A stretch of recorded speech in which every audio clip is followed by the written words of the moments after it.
All right, for the ring sissy squat, I like to have the rings about hip height. And then the beginner version of this, remember to choose a variation that allows you to fail between 8 and 17 reps, doing 2 sets to failure, giving yourself about 8 to 10 to 12 minutes in between every set. I like to read a book in between sets, stand around, take breaths. A lot of times I'll work in between sets. Right now I'm a little out of breath because I am filming all these exercises for the purposes of serving you. So the beginner variation, I like to have the rings about hip height, and then you're just going straight down, coming onto your toes. And the more back you lean, the harder the sissy squat is. Okay? So straight under the rings, coming onto the toes. This is the ultimate beginner right here. This is the beginner. And then I don't want this to sound condescending, so please don't feel like you have to go for the hardest one. Go for one that allows you to fail between 8 and 17 reps. So beginner would be about here. Intermediate, you would start leaning back a little bit.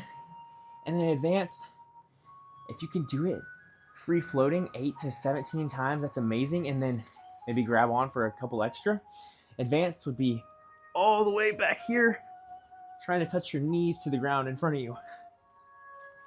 So for the purposes of this video, I will be doing 1 set to failure and demonstrating how I go from the advanced to the intermediate to the beginner to really get a crazy burn in my legs. All right.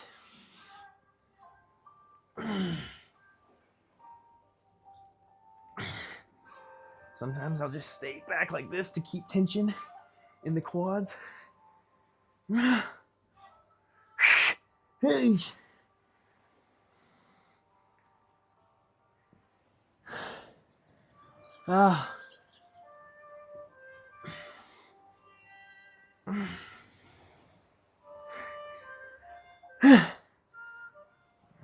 Starting to go more into the intermediate.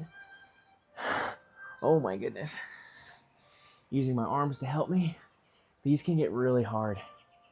Okay.